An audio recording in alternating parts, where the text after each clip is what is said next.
afinal de contas, por que a educação física está na área das linguagens. Então, partindo do pressuposto que o papel, a função, a razão de ser educação física na escola, para quem pensa esta perspectiva de educação física, que nós, junto com um conjunto muito grande de pessoas, chama de perspectiva cultural da educação física, a razão de ser dessa perspectiva é justamente fornecer elementos para que as crianças, jovens, adultos e idosos que frequentam a educação básica possam compreender, possam ler, possam interpretar a ocorrência social das práticas corporais, porque elas existem na sociedade, elas estão aí à disposição nas praças, nos parques, nas praias, nas ruas, nas avenidas, nos ginásios, nas piscinas, nos campos, dentro de casa, quando a gente faz tudo isso e mais um pouco dentro de casa, ou em espaços específicos onde elas acontecem. Então, nós temos aí um contexto bem amplo de ocorrência social das práticas corporais, que é importante que a gente aprenda a lê-las. Mas a gente precisa também reconhecer quem são os sujeitos, quem são as pessoas que delas participam. Assim como o corpo está dizendo o que ele é, o corpo é uma festa, também é importante que a gente pergunte para as pessoas que praticam skate, que jogam baralho, que jogam dominó, que brincam de bolinha de gude, que brincam de boneca, que brincam de videogame, que dançam todas essas danças aí que nós vimos, afinal de contas, o que são essas práticas para vocês? Mas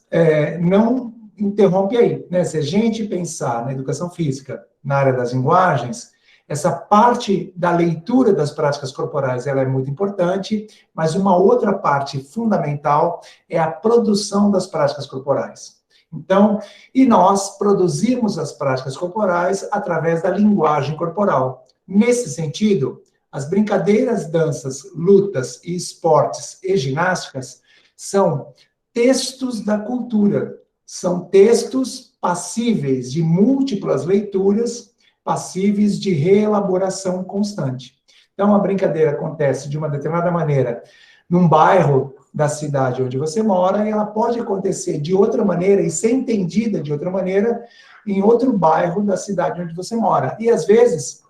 a mesma dança, ela é vista pelos meninos e meninas mais avançados na escolarização de uma certa maneira, e pelos meninos e meninas que agora estão entrando na educação infantil, nos anos iniciais da educação básica, pode ser visto de outra forma. Bom, mas, como nós estamos vivendo esse momento que eu entendo terrível, ruim, triste e perigoso, nós estamos vendo esse ressurgimento, esse fortalecimento do olhar da ciência para explicar as coisas e também para nos orientar a respeito de como lidar com essa pandemia. Nós também temos que lembrar que existe ciência na educação e que existe ciência na educação física. É uma pena que nem sempre a gente considere os resultados das pesquisas feitas na área da educação, os resultados das pesquisas feitas na educação física, para a gente entender a educação, entender e intervir nas políticas públicas, na escola, no nosso fazer pedagógico. O mesmo vale para a educação física. Então, na medida em que esse grupo de pessoas, professores e professoras da educação básica, foram se apropriando desses debates, dessas discussões, desses conhecimentos que estão num conjunto específico de teorias chamadas teorias pós-críticas do currículo, o pós-modernismo, o pós-estruturalismo, o multiculturalismo crítico, o pós-colonialismo, a teoria queer, os estudos do gênero, as filosofias da diferença, ou seja, há uma outra maneira de ler a realidade que é disponibilizada por esse conjunto muito grande, muito amplo e muito diversificado de referenciais conceituais. Esses professores e essas professoras vão se apropriando disso, vão pensando em educação física na área das linguagens, vão pensando na prática pedagógica da educação física, e aí entram os pesquisadores e pesquisadoras, na sua imensa maioria, eles próprios, elas próprias, que vão investigando as práticas pedagógicas e vão pensando e vão tentando entender como que os docentes selecionam as práticas corporais. Então, como que a gente seleciona as brincadeiras na quarentena, como que a gente seleciona o skate, patins e bicicleta, como que a gente seleciona uma dança, como que a gente seleciona uma luta, como que a gente seleciona um esporte. E aí, essas maneiras de selecionar são bem variadas, mas em comum, as pesquisas começaram a mostrar que os professores e professoras fazem um mapeamento do universo cultural corporal acessado pelas pessoas da comunidade. Então, os professores passeiam pelo bairro, os professores conversam com as pessoas, os professores conversam com os funcionários das escolas, os professores observam aquilo que está acontecendo, os professores tentam elaborar um mapa daquilo que está acontecendo. E eles também levam em consideração o que aquela unidade educacional, aquela instituição, elegeu como objetivos, como metas a serem alcançadas naquele período letivo. É no cruzamento do mapa feito pelos professores e professoras com os objetivos da instituição que eles selecionam as práticas corporais que serão tematizadas, ou seja, são práticas corporais que existem, é a ocorrência social das práticas corporais que será tematizada.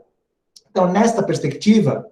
os professores e professoras não trabalham com jogos pré-desportivos, não trabalham com tarefas que visam a fixação de um determinado gesto, não trabalham com práticas que os professores e professoras inventam ou que leem nos manuais disponíveis aí, né, na internet ou em outros lugares para a gente acessar. Eles selecionam o tema a partir desse encontro do mapa com os objetivos explícitos no projeto político-pedagógico. Mas, olhando mais proximamente, né, olhando de perto e acompanhando os professores e professoras que trabalham na perspectiva cultural,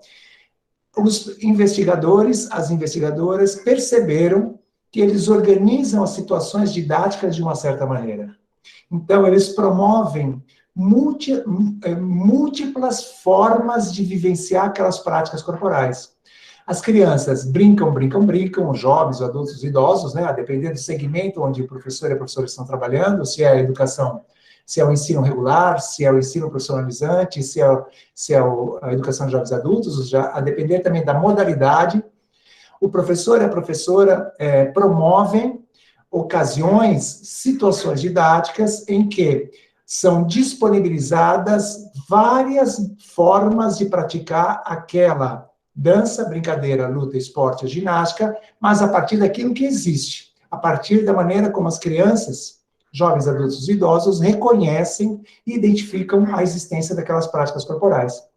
Na medida em que as crianças, e eu vou colocar só as crianças, tá? Mas na medida em que as crianças vão vivenciando essas práticas corporais, acontecem dois processos muito interessantes, porque elas vão lendo aquilo que elas estão fazendo, lendo aquilo que as colegas estão fazendo, mas também estão reelaborando aquilo que pensavam sobre aquela prática corporal no momento em que elas reconhecem essa prática do lado de fora da escola. Então, colocando um exemplo, né? Vamos supor que o professor vai tematizar as brincadeiras de pega-pega que existem naquele bairro. As crianças conhecem vários tipos de pega-pega. Só que naquele dia, o professor vai organizar um trabalho em cima do pega-pega que foi a Maria que identificou, que reconheceu e que apresentou. Na medida em que a Maria vai apresentando o pega-pega dela e as crianças vão brincando do pega-pega que a Maria apresentou, as crianças vão reelaborando, vão atribuindo um novo significado àquela maneira de brincar de pega-pega que elas poderiam até conhecer, que elas poderiam até brincar. Mas foi a Maria que apresentou. E na medida em que a forma como a Maria apresenta o pega-pega, ou poderia ser uma dança, uma luta, uma ginástica, um esporte, e aquela outra forma que as crianças conheciam, quando essas duas formas se encontram, há uma reelaboração, uma ressignificação. Então, há um momento muito importante do trabalho com as práticas corporais na perspectiva cultural, que é o momento da vivência, da produção gestual. Mas na medida em que a gente vai fazendo essa produção, a gente também vai fazendo a leitura dessa produção. A gente também vai aprendendo a ler e vai enxergando como ela acontece do lado de fora. É aí que o professor, que a professora apresentam vídeos, convidam outras pessoas, para mostrar como fazem, promovem visitas a esses lugares, fazem um passeio, fazem um estudo de meio, levam as suas turmas até esses lugares onde as práticas acontecem, para que as crianças possam ampliar o seu conjunto de informações, o seu conjunto de conhecimentos, para que aquela leitura das práticas corporais e para que aquela realização das práticas corporais fiquem cada vez mais elaboradas. Então, você tem a vivência, você tem a leitura da prática corporal, você tem a ressignificação, você tem atividades de aprofundamento,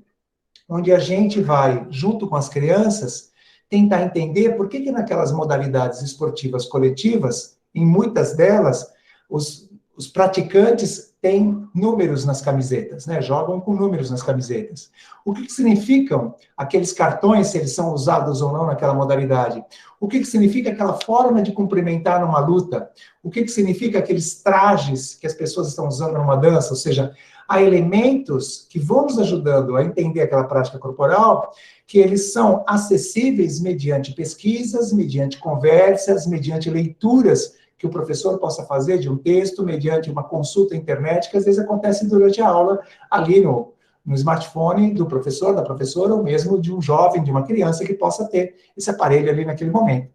Então, você tem situações de vivência, você tem situações de leitura da prática, você tem situações de reelaboração, de ressignificação dessa prática, você tem situações de aprofundamento, situações de ampliação.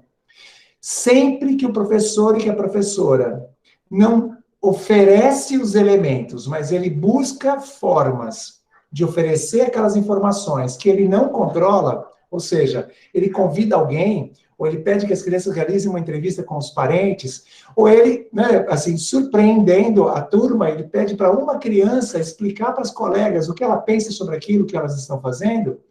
Sempre que isso acontece e os significados não são tão controlados assim pelo professor, pela professora, nós temos também atividades de ampliação. A ampliação nada mais é do que a busca de outras fontes de informação para que aquela leitura e aquela vivência fiquem cada vez mais qualificadas. Mas tudo isso só tem sentido se o professor, se a professora mantiverem uma disciplina, eles próprios, de registrar aquilo que está acontecendo. Tem um colega nosso que diz assim, fala assim, olha, se a gente fizer uma fotografia por dia, né, já que a maioria das pessoas, né, que atuam na educação básica hoje possuem uma forma de registro no bolso, né, que é o seu celular, se a gente fizer uma fotografia, a gente já está fazendo um registro. Se a gente fizer uma anotação, se a gente rememorar aquilo que fez durante o dia e fizer algumas anotações, isso são formas de registrar. As crianças também produzem registros, as crianças produzem desenhos, os jovens produzem seus vídeos, os adultos produzem narrativas interessantes sobre as práticas corporais, as crianças também, os jovens também, né? Mas existem formas variadas de registrar aquilo que está acontecendo, e esses registros ajudam o professor e a professora a avaliar o percurso realizado. Então, voltando, situações didáticas de vivência, de leitura da prática corporal, de ressignificação ou reelaboração, de aprofundamento, de ampliação, de registro e de avaliação. As pesquisas feitas com as práticas pedagógicas culturalmente orientadas à educação física foram mostrando que os professores e professoras que trabalham nessa perspectiva, ou que afirmam trabalhar nessa perspectiva, desenvolvem estas situações didáticas, organizam e desenvolvem estas situações didáticas, que nada tem de relação com as outras formas de pensar a educação física, porque as outras formas de pensar a educação física propõem passos, propõem sequências, propõem tarefas, que são bem diferentes destas que a gente acabou de mencionar. Mas as pesquisas também têm mostrado que o professor e a professora que atua na perspectiva cultural da educação física, ele está afetado por certas ideias de sociedade, certas ideias de mundo, certas ideias de escola, de educação física, de aprendizagem, de criança, de adulto, de idoso. Não é todo professor, toda professora que é simpático a essas ideias e que, portanto, coloca em ação o currículo cultural da educação física. São princípios ético-políticos que agenciam, que movem esse professor, essa professora, que afetam esse professor, essa professora, né? E são vários princípios, eu não vou aqui detalhá-los, mas só frisar para vocês a importância de pensar que eu preciso ter uma simpatia, uma cumplicidade, um compromisso com um modelo de sociedade menos desigual, com um modelo de sociedade mais justo, para que a gente possa pensar num currículo que valoriza todas as práticas corporais que existem, que valoriza todas as formas de comunicar aquelas práticas corporais e todas as formas como os sujeitos se veem naquelas práticas corporais. E aqui, longe de nós, as práticas que são antidemocráticas, as práticas que são ofensivas, as práticas que machucam as pessoas, as práticas que oprimem as pessoas, né? Então, nós estamos pensando naquelas práticas corporais em que as manifestações potencializam a vida das pessoas, né? Então, não são todas, evidentemente, existem, infelizmente, no nosso contexto, e no contexto que a maioria das pessoas habita, existem aquelas manifestações que são muito mais ofensivas, né? Muito mais danosas, muito mais que violentam a vida das pessoas do que somente manifestações prazerosas, agradáveis, satisfatórias, etc. Né? E, finalmente, e aí sim, né, puxa vida, professor, professora, professora Aline, professor Mário, professor Flávio, professor Marcos, se vocês puderem fazer um destaque, né, afinal de contas, né, qual seria a grande distinção dessa perspectiva de educação física para com as outras? Para além dos seus campos conceituais, para além das suas formas de desenvolver, para além dos princípios ético-políticos que agenciam os professores, nós destacaríamos a noção de conhecimento. Vocês perceberam, né, na apresentação que o professor Mário fez, quando ele aborda, né, o que nós entendemos como objeto da educação física. Então, o objeto da educação física é toda a produção discursiva, verbal ou não verbal, acerca das práticas corporais e das pessoas que delas participam. Então, no meio do trabalho de tematização do futebol, é super importante estudar as regras do futebol. É super importante estudar quais são as táticas, as técnicas do futebol. Mas é super importante também estudar quem é o torcedor de futebol, quem é o jogador de futebol, quem é a mulher que pratica técnica,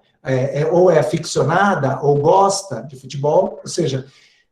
o campo de conhecimentos abarcado pela perspectiva cultural da educação física, ele é bem amplo. O campo de conhecimentos abarcado pela perspectiva cultural da educação física, ele inclui tudo aquilo que é feito nas práticas corporais, mas também tudo aquilo que caracteriza as práticas corporais, tudo aquilo que é dito ou pensado ou abordado sobre as práticas corporais e as pessoas que delas participam. Então, nós temos um conjunto bem maior de conhecimentos, porque conhecimento é tudo aquilo que ocupa o tempo da escola. Conteúdo é tudo aquilo que ocupa, que preenche, que circula durante a tematização das práticas corporais. Então, de maneira bem resumida, bem sintética, fechando aqui esse nosso trabalho de hoje, a gente apresenta para vocês essas linhas gerais da perspectiva cultural da educação física e ficamos à disposição para conversar com vocês, se vocês assim